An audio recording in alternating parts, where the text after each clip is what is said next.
स्वागत है एक बार फिर से आप सभी व्यूअर्स का।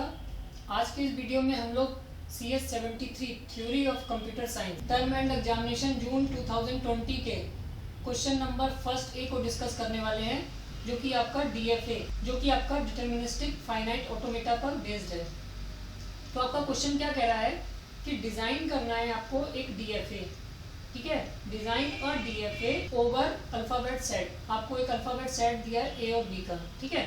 अच्छा, accepting all string that begins with A, यानी कि आपको एक ऐसा DFA डिजाइन करना है ओवर अल्फाबेट सेट AB से, जो कि एक्सेप्ट करता हो ऑल स्ट्रिंग, यानी कि ये जो DFA होगा वो एक्सेप्ट करेगा all string that begins with A, यानी कि वो स्ट्रिंग को ये एक्सेप्ट करेगा जो कि A से स्टार्ट हो रहा है। अब हमें ये तो समझ में आ गया कि ये जो DFA होगा वो एक्सेप्ट करेगा ओनली दोज स्ट्रिंग जो कि आपकी A से स्टार्ट हो रही होंगी, ठीक है।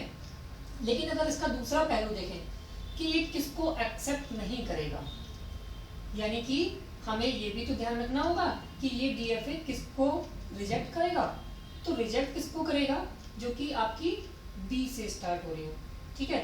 अच्छा, अब आपको ये तो पता चल गया कि जो ये DFA है वो केवल उन्हीं स्ट्रिंग को एक्सेप्ट करेगा जो A से स्टार्ट हो रही हो, और ये उनको रिजेक्ट करेगा जो B से स्टार्ट हो रही हो, ठीक है। अच्छा, अगर सपोज एक बार B आ गया तो उसके बाद कोई भी अल्फाबेट्स आए, कोई भी इनपुट ले, क्या कोई फर्क पड़ता है? नहीं फर्क पड़ता, ठीक है।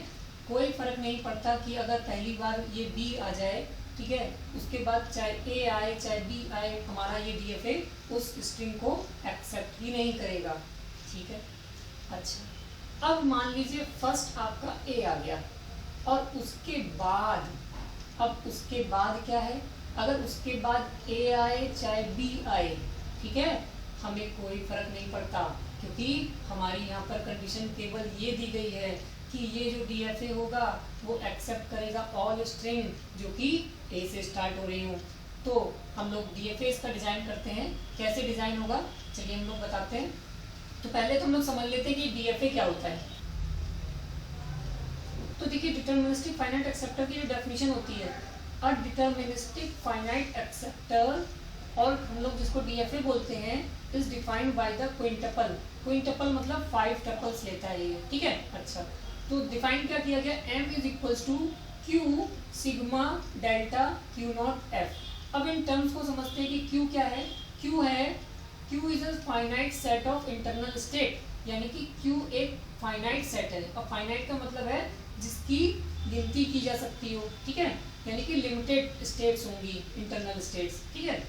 तो Q is a finite set of internal state.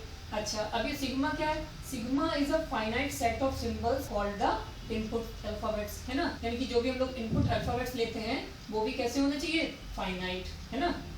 अच्छा, फिर जो आपका डेल्टा है जिसको हम लोग ट्रांजिशन फंक्शन बोलते हैं, ठीक है, जो कि हमें ये बताता है कि नेक्स्ट हमारा क्या होगा, ठीक है। अच्छा, कि हम क्या इसको इनपुट देंगे और हमें क्या आउटपुट मिलेगा, ठीक है। तो ट्रांजिशन फंक्शन हम लोग डिफाइन करेंगे delta Q cross sigma two Q, है ना, यानी कि यहाँ पर हमें 2 इनपुट देने पड़ेंगे। अब वो 2 इनपुट क्या होंगे, एक तो हमारी जो भी स्टेट होगी, करंट स्टेट वो होगी, और जो भी हम इसको इनपुट सिंबल दे रहे होंगे, यानी कि अगर हम उस करंट स्टेट पर वो इनपुट सिंबल दे रहे हैं तो हमारा नेक्स्ट आउटपुट क्या होगा, यानी कि नेक्स्ट स्टेट क्या होगी, यानी कि हमारा मूव क्या होगा, ठीक है। और डेल्टा जो होता है हमारा वो टोटल फंक्शन होता है कॉल्ड द ट्रांजिशन फंक्शन, ठीक है। अभी टोटल फंक्शन क्या होता है, देखिए, एक होता है हमारा पार्शियल फंक्शन और एक होता है टोटल फंक्शन। यानी कि अगर हमारा कोई फंक्शन टोटल फंक्शन है, इसका मतलब है कि ये वो रिलेशन को डिनोट कर रहा है A to B, ठीक है, यानी कि if a relation R is defined the all the elements of set A to the set B, set A के सारे एलिमेंट्स के लिए डिफाइन किया जाता है टू द सेट B, यानी कि Q और सिग्मा के हर एक एलिमेंट के लिए ये फंक्शन डिफाइन किया गया होगा। और पार्शियल फंक्शन क्या होता है कि कुछ ऐसे एलिमेंट होंगे जिनके लिए ये फंक्शन डिफाइन नहीं होता होगा, है ना। तो यहाँ पर ये टोटल फंक्शन है, यानी कि हमारा यहाँ पर Q और सिग्मा के लिए ये सारे एलिमेंट डिफाइंड होंगे, ठीक है। यानी कि जितनी भी स्टेट्स होंगी और जितने भी इनपुट हमें दिए गए होंगे उनके लिए ये कंप्लीट डिफाइन किया गया होगा, ठीक है। अच्छा, फिर हमारा जो स्मॉल क्यू नॉट है,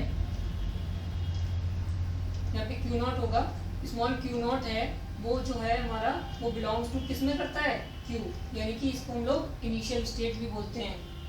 इसको सही कर लेते हैं, ठीक है। तो Q not belongs to Q, यानी कि जो हमारा इनिशियल स्टेट है वो भी कहाँ बिलोंग करती होगी, क्यू में, यानी कि इंटरनल स्टेट्स में, ठीक है। अच्छा, ये एफ क्या है, एफ आपका एक सेट है, F is a set of final states, ठीक है।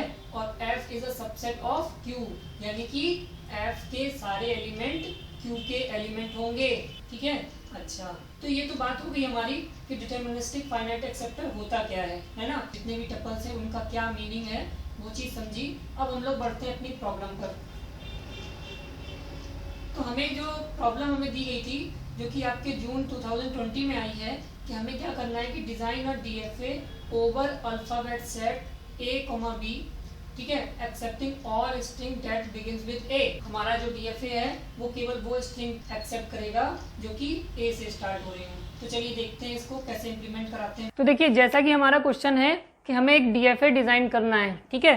तो डीएफए डिज़ाइन करना है, उसमें हमें क्या करना है कि हमारा जो डीएफए है वो एक्सेप्ट करेगा ऑल स्ट्रिंग जो कि ए से स्टार्ट हो रही हूँ, ठीक है। तो अगर हम लोग इसके लिए लैंग्वेज डिज़ाइन करें तो वो हमारी क्या हो सकती है, हमें सबसे मिनिमम लेंथ की स्ट्रिंग देखनी चाहिए, ठीक है। तो सबसे मिनिमम लेंथ की जो स्ट्रिंग होगी, स्मॉलेस्ट स्ट्रिंग, वो क्या हो सकती है कि हमारा ए हो जाए, ठीक है। अच्छा, क्या हमारी स्ट्रिंग ये एक्सेप्ट होगी? हाँ, बिल्कुल होगी, क्योंकि हमसे केवल ये कहा गया है कि हमारी वो स्ट्रिंग ये एक्सेप्ट करेगा जो ए से स्टार्ट हो रही हो। तो क्या डबल ए स्टार्ट ए से नहीं हो रही है? हो रही है, यानी कि ये स्ट्रिंग भी एक्सेप्ट करेगा। अगर जितने भी ए आ जाएं सबको क्या करेगा, एक्सेप्ट करेगा, ठीक है। अगर इसके बाद बी आ जाए तो क्या एक्सेप्ट नहीं करेगा? बिल्कुल करेगा, क्योंकि हमें केवल प्रीफिक्स देखना है, सफिक्स नहीं देखना। उसके बाद ए आता रहे, बी आता रहे, ए आता रहे, बी आता रहे, कुछ भी आता रहे, हमें कोई फर्क नहीं पड़ता, ठीक है। तो इसमें हमें देखना है कि हमारा स्टार्टिंग लेटर क्या है। अगर स्टार्टिंग लेटर हमारा ए है तो यानी कि हमारी वो स्ट्रिंग एक्सेप्ट की जाएगी, और अगर हमारा स्टार्टिंग लेटर ए नहीं है तो वो स्ट्रिंग हमारी एक्सेप्ट नहीं करी जाएगी। अगर सपोज हमारा ये आ जाए बी ए बी, तो बताइए क्या ये स्ट्रिंग एक्सेप्ट होगी? नहीं होगी, ये स्ट्रिंग रिजेक्ट हो जाएगी, क्योंकि हमसे कहा गया था कि हमें वो स्ट्रिंग एक्सेप्ट करानी है जो ए से स्टार्ट हो रही हो, ठीक है। तो चलिए देखते हैं कैसे बनेगा हमारा डीएफए। हमने एक स्टेट ले ली, सपोज क्यू नॉट, यानी कि ये हमारी इनिशियल स्टेट हो गई, ठीक है। और हमारा जो एक्सेप्टर है, ठीक है, डीएफए है, वो केवल उन स्ट्रिंग को एक्सेप्ट करेगा जो कि हमारा ए से स्टार्ट हो रही हो। यानी कि अगर हमने इस पर ए लिख दिया, यानी कि इसको अगर इनपुट सिंबल ए दे दिया, तो बताइए क्या ये एक्सेप्ट होगी? हाँ, ये एक्सेप्ट होगी, यानी कि अब ये हमारी फाइनल स्टेट बन जाएगी, ठीक है। और फाइनल स्टेट को हम लोग कैसे डिनोट करते हैं? डबल सर्किल से, ठीक है। अच्छा, अब बताइए कि अगर पहला सिंबल ए मिल गया, उसके बाद ए मिले या बी मिले, कोई फर्क पड़ता है? नहीं फर्क पड़ता, यानी कि अब हम इसमें लूप लगा देंगे। अब चाहे ए मिले या बी मिले, कोई फर्क नहीं पड़ता, हमारी स्ट्रिंग तो एक्सेप्ट हो गई, ठीक है। अच्छा, अब दिक्कत कहाँ आएगी? दिक्कत यहाँ आएगी क्योंकि हमें अल्फाबेट्स क्या दिए गए हैं? ए कॉमा बी, ठीक है। तो यानी कि हमें तो सबके लिए डिफाइन करना है। यहां पर ये स्टेट ए के लिए तो डिफाइन हो गई, क्या बी के लिए डिफाइन है? नहीं डिफाइन है। तो हमें यहां पर बताना पड़ेगा कि अगर इनपुट सिंबल बी हो गया तो क्या होगा। तो हमारी ये बन गई Q2, ठीक है। यानी कि ये हमारी डेड स्टेट हो गई, ट्रैप स्टेट जिसको बोलते हैं। यानी कि पहला सिंबल अगर बी हो गया तो हमारी ये स्ट्रिंग एक्सेप्ट नहीं करी जाएगी, और इसके बाद चाहे ए आए चाहे बी आए कोई फर्क नहीं पड़ता। क्यों? क्योंकि अब तो तुम रिजेक्ट हो ही गए हो, अब तुम चाहे कुछ भी करो तुम्हें सब एक्सेप्ट नहीं किया जाएगा, ठीक है। यानी कि आप पहला सिंबल अगर बी आ जाता है यदि यानी कि अगर आपका पहला सिंबल बी आ जाता है तो इसका मतलब है वो स्ट्रिंग कभी भी एक्सेप्ट नहीं की जाएगी, यानी कि आपकी जो लैंग्वेज बन जाएगी ए बी ए, है ना, ए बी बी बी ए, कुछ भी हो सकती है, लेकिन सबका स्टार्टिंग लेटर क्या होना चाहिए, ए। ठीक है, यानी कि वो स्ट्रिंग एक्सेप्ट नहीं करी जाएंगी जिनका स्टार्टिंग लेटर क्या होगा, बी। ठीक है, बहुत ही आसान था, 2 नंबर का क्वेश्चन था। आई थिंक आपको क्लियर हो गया होगा। अगर आपको फिर भी कोई डाउट है तो आप हमें कमेंट्स बॉक्स में लिख सकते हैं। अगर आपको ये वीडियो अच्छा लगा हो तो इसे लाइक करें, शेयर करें, और अगर आपने हमारे चैनल को अभी तक सब्सक्राइब नहीं किया है तो इसे सब्सक्राइब करें, और हाँ, बेल आइकन पे क्लिक करना ना भूलें ताकि आपको नेक्स्ट वीडियो की नोटिफिकेशन सबसे पहले मिल सके। Thank you.